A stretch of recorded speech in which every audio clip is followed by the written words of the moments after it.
আচ্ছা দিদি, এই যে এই চালটুকু আপনার ভাই হিসাবে আমি আপনাকে দিলাম, রান্না করে খাবেন আর এই ভাইয়ের জন্য একটু দোয়া করবেন। হ্যাঁ, এই নিন। দেখুন আমি তো আর তেমন কিছু দিতে পারছি না, এই অল্প স্বল্প দিলাম। কোন শাড়িটা নেবে দেখো? ওই লাল শাড়ি।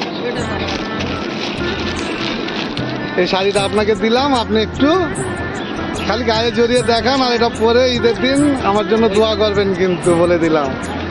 আচ্ছা দিদি, দিদি পছন্দ হয়েছে তো দিদি? হ্যাঁ। আচ্ছা দিদি, আসসালামু আলাইকুম। আসসালামু আলাইকুম দিদি,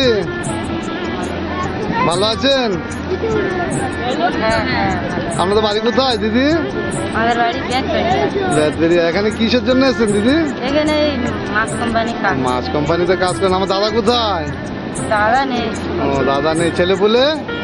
এই চারটাই মেয়ে। দাদা 4 মেয়ে। ও বাবা, এই আপনি চিংড়ি কোম্পানিতে কাজ করে পুরো চালাতে হয়? হ্যাঁ, 5টা চালায়। দাদা নেই। দাদা আমার ছেড়ে দিয়ে। আপনার বাবা মা কেউ নেই? না।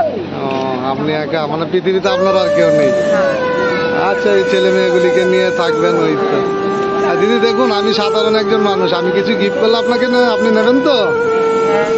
আচ্ছা দিদি, দেখুন আমি এখানে আসি, এই একটু একটু ঘোরাফেরা করি, এখানে দেখি অনেক গরিব মা মাসিরা আছে, বোনেরা আছে, ওদের একটু সাহায্য করার জন্য আমি আসি।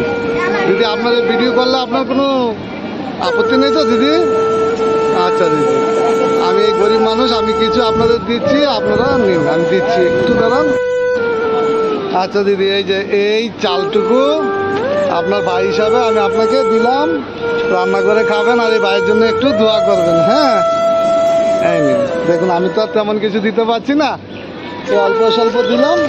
কোন শাড়িটা নেবে দেখো? ওই লাল শাড়ি। এই শাড়িটা আপনাকে দিলাম, আপনি একটু খালি গায়ে জড়িয়ে দেখান আর এটা পরে ঈদের দিন আমার জন্য দোয়া করবেন কিন্তু, বলে দিলাম। আচ্ছা দিদি, দিদি পছন্দ হয়েছে তো দিদি? হ্যাঁ। আচ্ছা দিদি, আসসালামু আলাইকুম।